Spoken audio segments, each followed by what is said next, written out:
ബോറടിച്ചിരിക്കുമ്പോഴും അല്ലാത്തപ്പോഴൊക്കെ നമ്മൾ പെട്ടെന്ന് നോക്കുന്നൊരു കാര്യം ഫോണായിരിക്കും. കാരണം സോഷ്യൽ മീഡിയ നമ്മളിൽ അത്രത്തോളം സ്വാധീനം ചെലുത്തിയിട്ടുണ്ട്.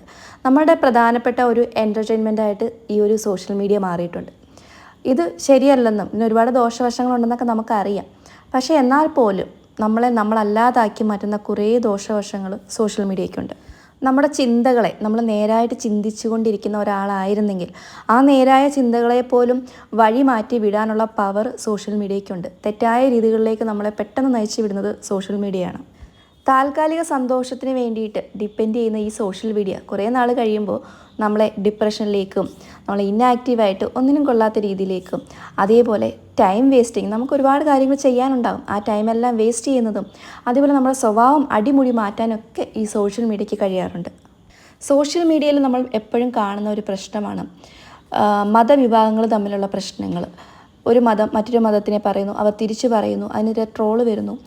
നമുക്ക് ഒരു മത തീവ്രവാദം നമ്മുടെ മനസ്സിൽ ഇല്ലെങ്കിൽ പോലും ഇങ്ങനത്തെ ട്രോളും കമൻസും ഒക്കെ കാണുമ്പോൾ നമുക്കും തോന്നും, ശരിയാണല്ലോ, നമ്മുടെ മതത്തെ ആണല്ലോ അവർ കുറ്റപ്പെടുത്തിയത്, അവരുടെ മതക്കാരെന്താണ് ഇങ്ങനെയായിപ്പോയത് എന്നൊക്കെ നമ്മളും ചിന്തിച്ചു തുടങ്ങും.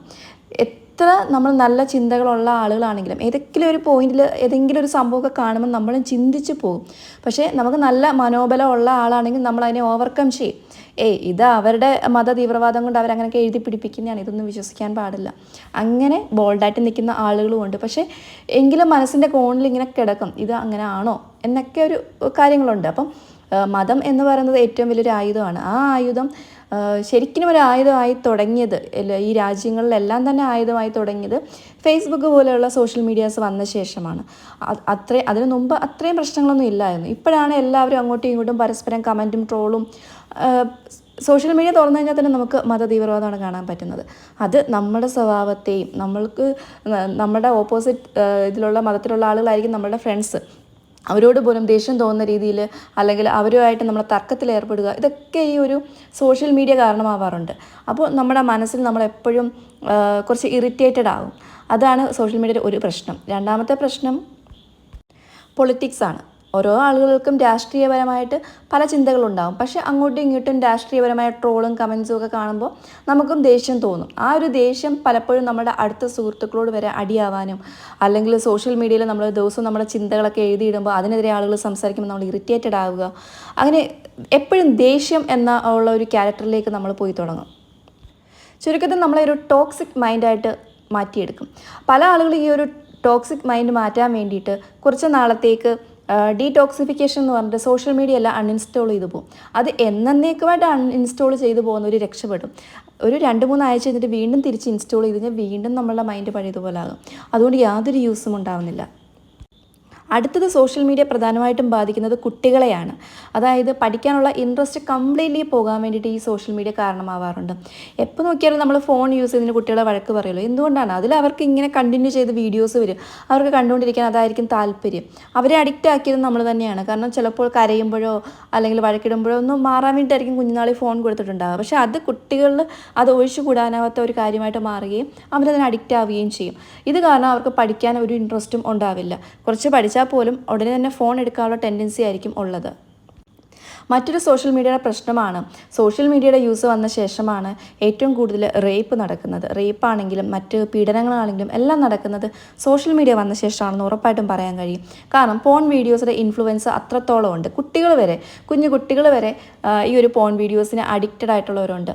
അപ്പോൾ അവരുടെയൊക്കെ മനസ്സിൽ ഇത് സ്ത്രീ എന്ന് പറയുന്നത് എനിക്ക് സെക്സ് ചെയ്യാനുള്ള ഒരു ഉപകരണമാണ് എന്ന രീതിയിലേക്ക് എത്തുമ്പോൾ അത് ആക്രമണമായിട്ട് മാറും. ഈ അടുത്തിടെ കൊൽക്കത്തയിൽ നടന്ന സംഭവത്തിൽ പോലും ആ ഒരു പ്രതി എന്ന് പറയുന്നത് ഒരുപാട് പോൺ വീഡിയോസിൻ്റെ കളക്ഷൻ അയാളുടെ ഫോണിലുണ്ടായിരുന്നു. ഒരുപാട് വീഡിയോസ് കാണുന്ന ആളായിരുന്നു.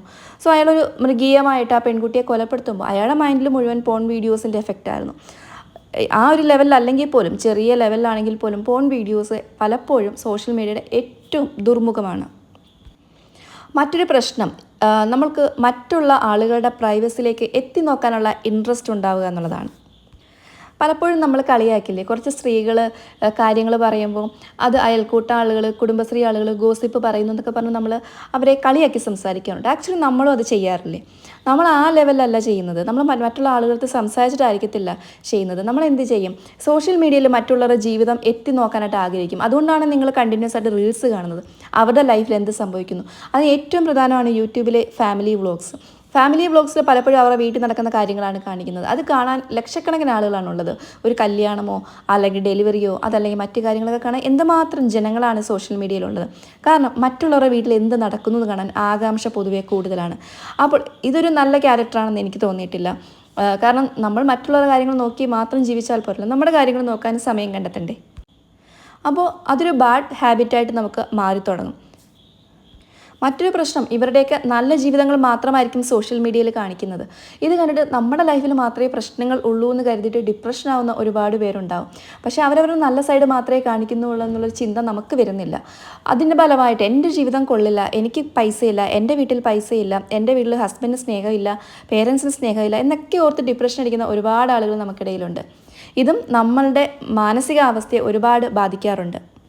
ഇതെല്ലാം സോൾവ് ചെയ്തില്ലെങ്കിൽ നമ്മൾ സമൂഹത്തിൽ ഒരുപാട് ഒറ്റപ്പെട്ടു പോകും. അപ്പോൾ എങ്ങനെ സോൾവ് ചെയ്യാമെന്ന് നോക്കാം. ആദ്യം ചെയ്യേണ്ടത്, നിങ്ങൾ ഇന്നത്തെ ദിവസം തന്നെ എത്ര സമയം ഫോൺ യൂസ് ചെയ്തു എന്ന് ഫോണിൽ തന്നെ ചെക്ക് ചെയ്യാൻ പറ്റും. അതായത് നിങ്ങളുടെ സ്ക്രീൻ ടൈം നിങ്ങളുടെ ഫോണിൽ ചെക്ക് ചെയ്യാൻ പറ്റും. പലപ്പോഴും പലരുടേതും 7-8 മണിക്കൂറാവും. ദിവസവും 2 മണിക്കൂറിൽ കൂടുതൽ ഫോൺ യൂസ് ചെയ്യില്ല എന്നുള്ളൊരു വാശി നിങ്ങളിലേക്ക് എത്തിക്കുക. ഇപ്പോൾ ഇന്ന് നിങ്ങൾ നോക്കുമ്പോൾ 8 മണിക്കൂറാണ് ഫോൺ യൂസ് ചെയ്തിട്ടുണ്ടെങ്കിൽ നാളെ അത് 6 മണിക്കൂർ, മറ്റന്നാളത് 4 മണിക്കൂർ, ആ രീതിയിൽ കുറച്ച് കൊണ്ടുവരിക. മറ്റൊരു കാര്യം ചെയ്യേണ്ടത്, സോഷ്യൽ മീഡിയ നമുക്ക് പെട്ടെന്ന് അവൈലബിൾ ആവരുത്. അതായത് ഫോൺ ഓപ്പൺ ചെയ്യുമ്പോൾ തന്നെ ഫേസ്ബുക്കോ ഇൻസ്റ്റയോ നമ്മുടെ മുമ്പിലേക്ക് വരാൻ പാടില്ല. അതുകൊണ്ട് തന്നെ ചെറിയ ഫോൾഡർ ആക്കി ഫോൾഡേഴ്സിനകത്തിടുക. അതായത് ഓരോ ഫോൾഡർ ഓപ്പൺ ചെയ്ത ശേഷം മാത്രമേ നമുക്കത് ഓപ്പൺ ചെയ്യാൻ പറ്റുന്ന ആ ഒരു അവസ്ഥയിലേക്ക് എത്തിക്കുക. അങ്ങനെയാണെങ്കിൽ നമുക്കത് പെട്ടെന്ന് ഓപ്പൺ ചെയ്യാൻ തോന്നുകയില്ല. മറ്റൊരു കാര്യം ചെയ്യേണ്ടത്, ഈ ആപ്പിൻ്റെയൊക്കെ നോട്ടിഫിക്കേഷൻ സൗണ്ട് നമ്മൾ ഓഫാക്കി ഇടുക. അതായത് ഇപ്പോൾ വാട്സപ്പിൻ്റെയൊക്കെ മെസ്സേജുകൾ വരുന്ന സൗണ്ട് അത്ര അർജൻറ്റായിട്ടല്ലാത്ത കാര്യങ്ങൾക്കല്ല, അല്ലെങ്കിൽ അർജൻ്റ് അല്ലാത്ത കോൺടാക്ട്സ് ഒക്കെ മ്യൂട്ട് ചെയ്തിടുക.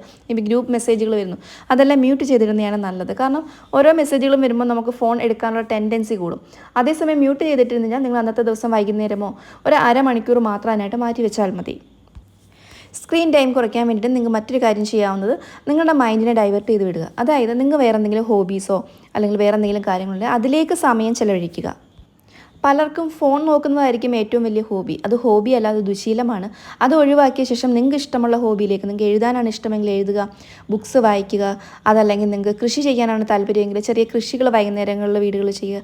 അങ്ങനെയൊക്കെ ചെയ്യുമ്പോഴത്തേക്കും നമ്മളുടെ സമയം നമുക്ക് പോയി കിട്ടും. ഒരിക്കലും സമയം പോകാൻ വേണ്ടിയിട്ട് ഫോണിനെ ഡിപ്പെൻഡ് ചെയ്യാതിരിക്കുക.